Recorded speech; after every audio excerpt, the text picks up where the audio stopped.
Welcome to Naked Reflections, brought to you from the Wolf Institute. I'm Ed Kessler, and each week I'll be taking an in-depth look at the stories reported by our friends over at the Naked Scientists. What does the latest scientific stuff mean for the rest of us? Stay with us and find out. Despite dog whistle headlines about our polarised society, most of us are much more at ease with one another than some assume. At least that was one of the findings of the Wolf Institute's diversity study of England and Wales, how we get along. Having said that, religious diversity seems to be the subject of most general concern, trumping worries about ethnicity or nationality. And when it comes to religion, it is Islam that's viewed with most suspicion. If religion is a sticking point in the move towards inclusivity, then Islam seems to be the final frontier. We're following up the recent discussion about anti-Semitism with a program about Islamophobia. Could these prejudices be two sides of the same coin? Islamophobia can take many forms, of course, from the rabid to the passive-aggressive. Here's Samaya Afzal of the Muslim Council of Britain, speaking on the Wolf Institute podcast, Encounter. As any community, you have to be open to criticism, you have to be open to debating beliefs and ideas. But I think where that crosses the boundary into advocating for there to be less Islam or less Muslims in the UK, for example, in Europe, that's the kind of language that then transcends that barrier. And obviously, we're very keen on protecting free speech, as is everybody else in the UK. We're very open to debates, but I think that there needs to be an understanding of how respectful that is. With me to discuss Islamophobia are Baroness Saida Varsi, who was the first Muslim woman to be appointed to the cabinet in the UK. She was Minister of State of the Foreign and Commonwealth Office and then Faith and Communities Minister before leaving the government in 2014. She's also a tough Yorkshire lady. And alongside her is a Lancastrian, Dr. Julian Hargreaves, Senior Research Fellow at the Wolf Institute, who led our study, How We Get Along. And Julian's academic interest includes Islamophobia as well as anti-Semitism. Saida, you were the first Muslim woman to be appointed to the cabinet. I remember it as a time of great optimism. How do you look back on it? Well, first of all, thank you very much for hosting this podcast. And I think it's such an important and timely subject that we're having to discuss again.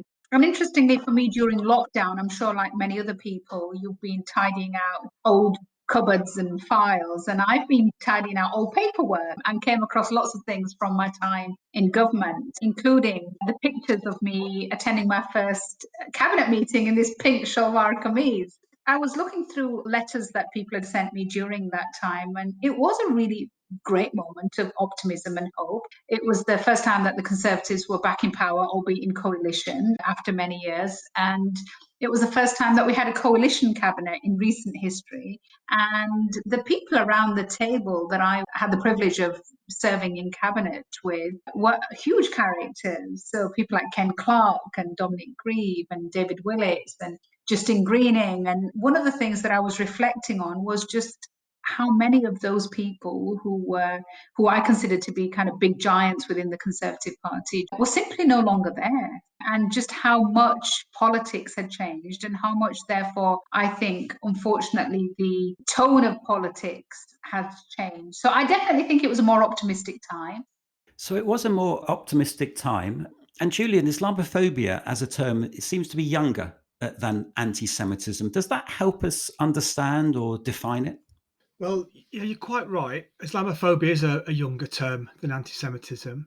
Well, I don't refute the existence of Islamophobia. I'm not someone who thinks that the problem has been exaggerated. I've spoken to enough Muslim people and organisations to know that it's a deep-rooted, widespread issue. But I do think the academic study of Islamophobia has been hindered and limited by a lack of large-scale, robust evidence. And let me just illustrate that point, because I realise it's a bit controversial. If you think back to the original report on Islamophobia, when it sort of burst into the public conscious, it's around the late 90s with the Runnymede Trust report, there was actually very few large-scale studies of Muslims done at that time, and the report relies on a lot of anecdotal evidence. If you think as well, the census didn't include a question on religion until 2001. Similarly, the crime survey didn't include a question on religion until the mid to late noughties, around 2007. When Islamophobia is talked about, particularly in the press, there are two sources of information, both of which are quite limited. One is police recorded crime. So we often see figures around religiously motivated hate crime. But the ONS, the Office of National Statistics, recently decategorized police recorded crime. It no longer considers it robust enough to be national statistics. So it's too unreliable. And finally, we've got a great organisation, Tel Mama, who often get quoted, but their data tends to be self-reported and they don't often open it up.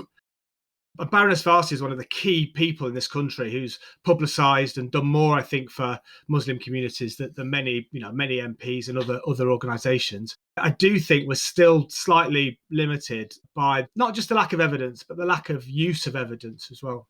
I think Julie makes a really powerful point here, Ed, because it's nearly 10 years probably to the day, which is interesting that we're having this conversation when I made my first kind of big speech on Islamophobia, and it was done at Leicester University. And what I basically said, Islamophobia has passed the dinner table test, and it kind of hit all these great headlines. And the big argument that came back was, well, what do you mean Islamophobia has passed the dinner table test? The conceptualizing of what that form of racism was, how prevalent it was, and how we defined it. These were all such new terms. Now, I think to some extent, because I'd lived and breathed this for so long of my life, so I saw the Runnymede Trust, I was also involved with the Joseph Rowntree Trust, and we funded some of the early work on Islamophobia. So because I'd kind of lived this for such a long time, I think when I was talking about this in 2011, I kind of thought, well, everybody surely gets what I'm talking about here. This is such an obvious problem and it's such an obvious thing that we should be dealing with.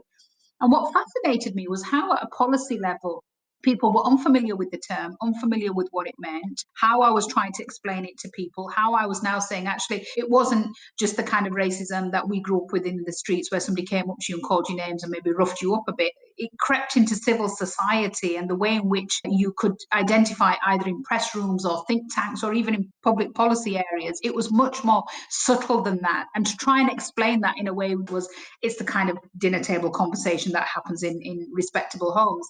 And therefore, when we were trying to find the definition of Islamophobia, there were two questions that we felt were really important. One was, what should the term be?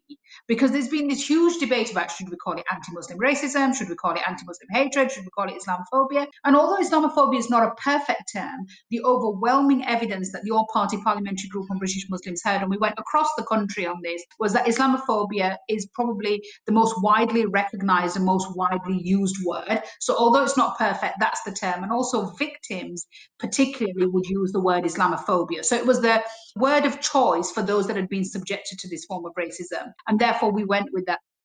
And so the definition that the All-Party Parliamentary Group came up with was that Islamophobia is a form of racism and is rooted in racism that targets expressions of Muslimness or perceived Muslimness.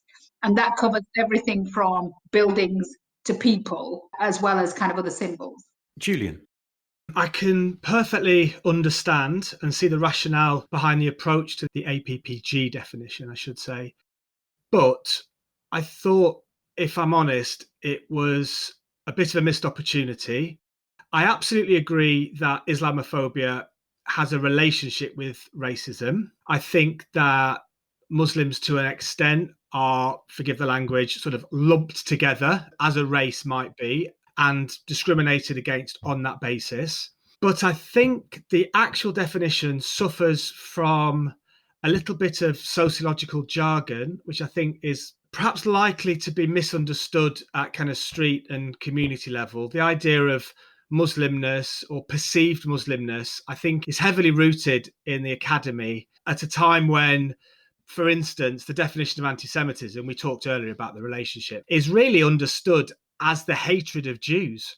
And that definition, whilst not perfect, has created a kind of common sense understanding amongst Jewish communities. Obviously, the APPG's definition is, I don't mean to sound patronising, but obviously it's well-meaning. It was put together by really well-regarded scholars and parliamentarians. But the fact that it's not been adopted widely, I think, says something about the definition. I think it also says something about the political climate into which the definition was launched. Finally, it's quite clear that it was rejected by the police. Although some police officers and police commissioners were involved in the report and the process by which the definition was generated, I think that there was a feeling within the police that the way the report was put together, some of the people involved, some of the ways the definition might operate, might actually firstly confuse police officers who only a few years ago were asked to include a category of hate crime, Islamophobic hate crime, a separate, distinct category. They were then told a few years later that actually Islamophobia is a type of racism. So it feels like it's a confusion for the police. And also, so much of the report which accompanied the definition, so much of it was attacking the police and counter-terrorism strategies, all justifiable, on their own merit. However, I think the police felt slightly defensive about their position. And I think in hindsight, it might have been better to perhaps cast the net a bit more widely than just including sort of left of centre academics in the formulation of this definition.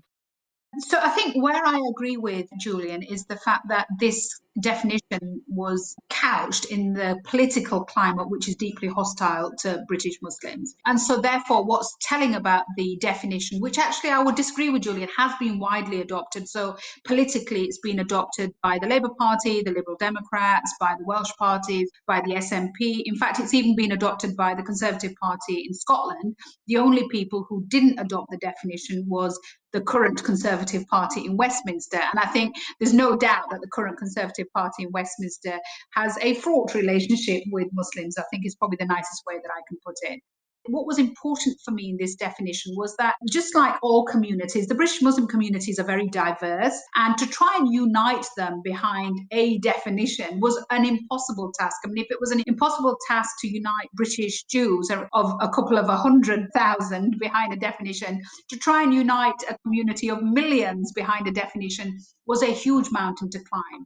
And I think what was a huge success for the APPG definition, and remains so, is that for the first time we found religiously practicing Muslims, super liberal Muslims, secular Muslims, non-practicing Muslims, Sunni, Shias, Ahmadiyya Muslims, minority Muslims. We found men and women, so women's groups, very liberal women's groups, all of them came out behind the definition. Yeah, we had a few who said no, but we would have expected that. And what was interesting was that the detractors to the definition, each and every one of them had at some point had concerns raised about the way in which the Muslim communities had felt not protected by them.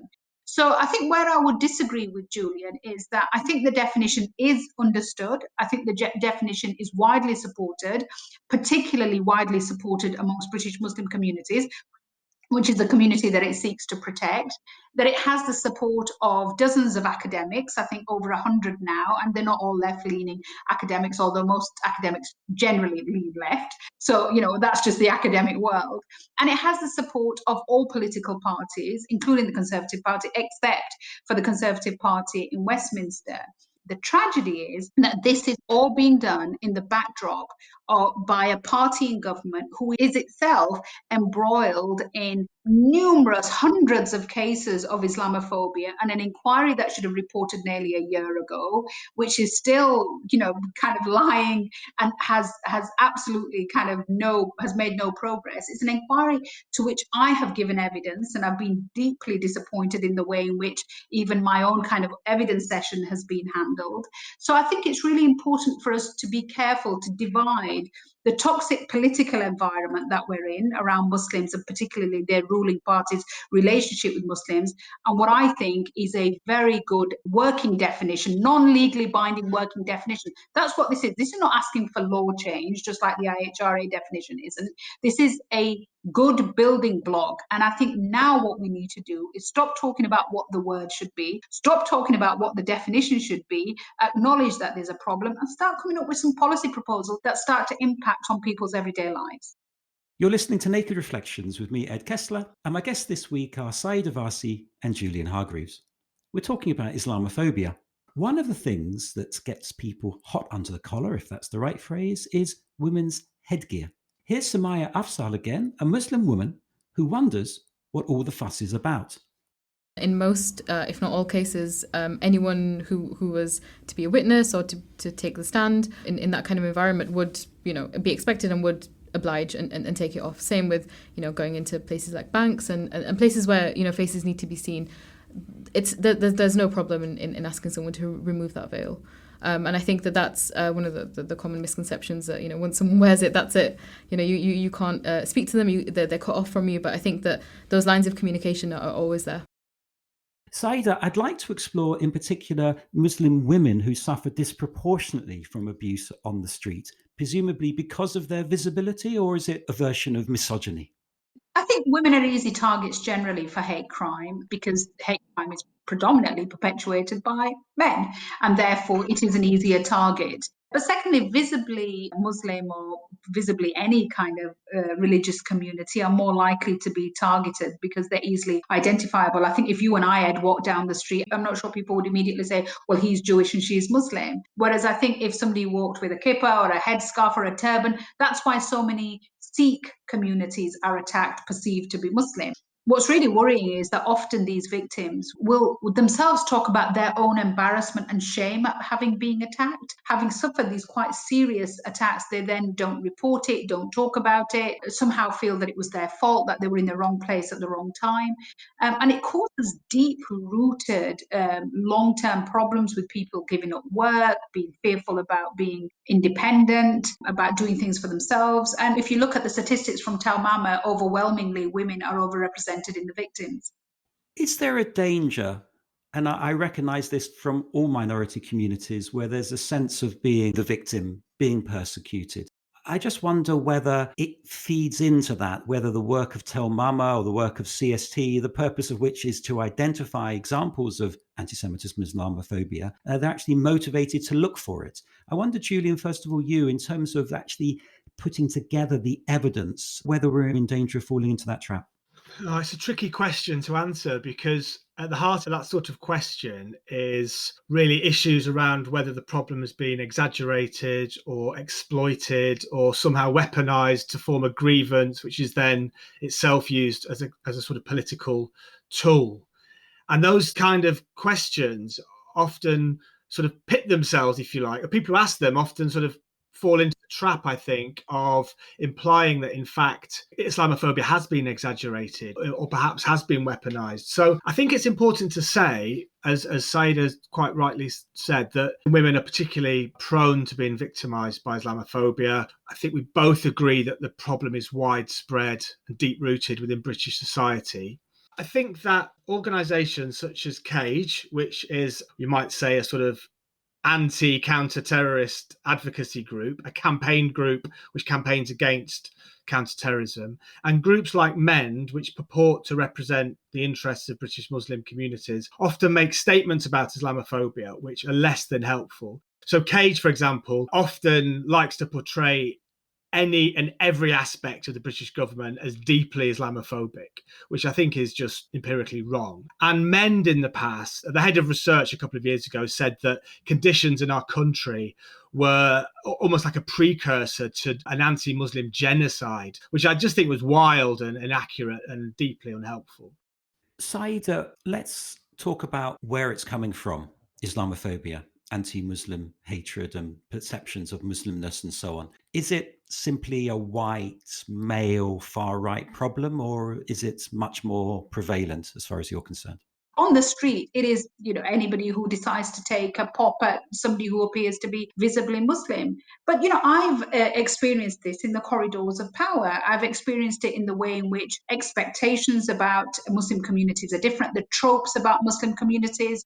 Let's take COVID. We had members of parliament in my own party trying to make this a specific issue where somehow COVID was being spread by a specific community, and they were trying to make it a Muslim problem. We've heard the phrase being used that what are we going to do about the Muslim problem? And, quite rightly, communities, including British Jewish communities, were in uproar about the use of that phrase. So I think there is no such thing as a classic Islamophobe.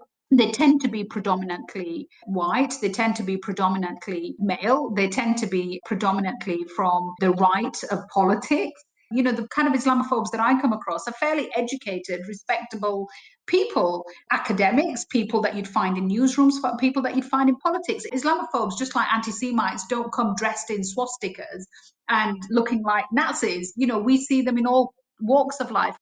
I agree with much of what's just been said, actually. I think I would sort of develop that further and say that for the purposes of academic research and policy work, I think it's important to separate the climate of Islamophobia in which sort of British society often operates or produces, I should say, with individual incidents and incidents which affect groups.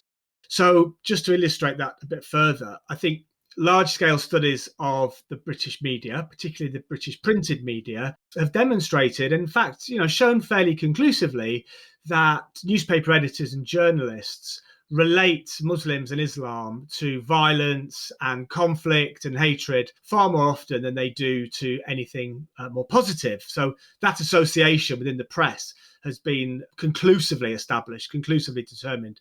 When it comes to incidents on the street, particularly physical violence, I think the evidence is a bit shakier. And actually, looking at crime survey data, we see that Muslims are no more likely to be physically attacked than other groups. However, the big discrepancy is in these incidents such as verbal abuse. And in the studies I've done, these much harder to measure incidents, some people call them microaggressions. I think they're a bit stronger than that, actually. From the work I've done around the country, talking particularly to Muslim women, I've heard unending accounts of being ignored in shops, standing at a bus stop and having a bus sail by when it's half empty, being sort of subject to hostile environments outside school gates, in doctors' surgeries, in hospitals, all kinds of public places. And these incidents really are hard to tackle because they're hard to measure and they're hard to observe often. So how do we tackle it, Saida? If it's as prevalent as you and Julian are saying, and if it's not limited to any one particular group, or there are stereotypes of certain groups who are Islamophobic, and it's at all levels of society, what do we do now? I think there were a whole series of policy proposals. Some of them, Tell Mama was one that I put forward and adopted in government. Remembering Srebrenica was another. Sadaqah Day, which reflected Mitzvah Day, was another. There were lots and lots of kind of individual policy proposals. The Big Iftar, which was a take on the Big Lunch. There were policy proposals that were put out which would allow us to start to build positive community around Muslimness and around Muslims. And I think that can be done. You see, I don't think, in my experience of it and reflecting on Islamophobia, that there's a lack of interest and a lack of recognition of its importance. I don't think so. And I'm not sure how important the exact definition is, forgive me. And I felt the same about the IHRA definition of anti-Semitism. I kind of feel, well, let's make a definition and get on. I suppose what I worry about as somebody spending time on looking at relations between religions is that many of these initiatives that you've mentioned, Saida, the Open Mosque Day, the Sadaqah Day, Big Iftar, and so on, still haven't really dealt with the problem of exceptionalization, if you like, of Islam. It seems to me some of this is about making Islam this exceptional case, different from everything else, and therefore it's an easier target. And I just worry that we haven't done that effectively enough. People said to me, if we put more positive stories out about Muslims, they would counter all the negative stories about Muslims. And I said, well, actually, I'd just settle for accurate stories about Muslims. If we treated bad people who happen to be Muslim just the same as bad people who happen to be Christian or atheist or any other religion, we'd be fine. But the fact that we actually focus on somebody's religion as a kind of a defining feature of the fact that, say, there may be a paedophile, as opposed to the fact that there are paedophiles out there of all faiths and of no faiths, you're absolutely right. It's this constant argument, and it's what I raised in my book at some length, Ed, where I said, if homophobia is wrong, it's wrong full stop. It's wrong in the Catholic Church. It's wrong amongst, older generation kind of rural communities. It's wrong amongst religious communities. But what we can't say is that, well, if something said by a sermon in a black church is exactly the same as something said as a sermon on a pulpit in a mosque, we go after the guy in the mosque, but we kind of ignore what was said in the church. And that was exactly what was happening in government, both in the way in which it engaged, both in the way in which it kind of targeted and said that was a problematic community. And the most recent case of it has been, again, you've probably been seeing this, Prevent was such a bad policy in terms of it tried to do something good, but did it in a really bad way. And Muslim communities have for years been saying this needs to be properly looked at. I'm actually a supporter of a policy which prevents people from being radicalized. Why would anybody not be supportive of a policy that prevents somebody from being radicalized? The people that they are likely to radicalize are going to be my kids. So I would want this policy to work. For years and years, there was a campaign to say this needs to be properly reviewed. Finally, after a vote in the House of Lords, this was won and the government was forced into having an independent review. The government announced an independent reviewer, William Shawcross, who has said some terrible things about Muslims and Islam in the past. And that is a classic case of Islamophobia. This is a classic case of a government that has failed to understand a very simple and important issue about how this review needed to be independent, to be seen to be independent, and to be conducted by somebody who would have the trust of the communities to whom this policy predominantly was applied to. And it did completely the opposite without any thought for the consequences that this would have. That's when I say to you, Ed, this is a huge mountain to climb, and it's going to require coalitions of people, not just the Muslim community, to fight it. And we're drawing towards a close. I'd just like to ask Julian whether in his research and whether there is any cross-generational developments, Julian, in your studies, looking at the different generations, whether it's in terms of attitudes towards Muslims or attitudes within the Muslim community. I did a study last year which looked at Muslims and Jews. We surveyed 1,000 Jewish people, 1,000 Muslim people, asking about sensitivity towards certain statements. So we showed the Jewish people a list of anti-Semitic statements, and we showed Muslim respondents a list of Islamophobic statements, and we asked and measured and compared. And we found actually that younger Muslim people in the survey tended to be more sensitive towards Islamophobic statements than older people. We tended to find that Muslim people in education, particularly at university level, tended to be more sensitive towards the Islamophobic statements. Now, I'm not quite sure what this tells us in terms of overall sensitivities. Other things that we've found looking at things like the crime survey is that attitudes towards the British state and British police tend to be more positive in older Muslim participants within the crime survey. So yes, we do see lots of generational shifts. I think it's quite a messy picture though, and it sort of defies easy, simplistic conclusions, but there does seem to be a few examples of generational divides. Thanks to my guests, Saida Vasi and Julian Hargreaves, for their valuable insights, and thanks to you too, of course, for listening. If you want to hear more of our wide-ranging podcasts, you can catch up with our back catalogue. There are episodes on conflict, grief, the American election, and many, many more. And you can also find our new podcast, The A to Z of the Holy Land from Arab to Zion. Please subscribe wherever you access your podcasts, or you can find Naked Reflections at nakedscientist.com/reflections. I'll be back next week with some more guests.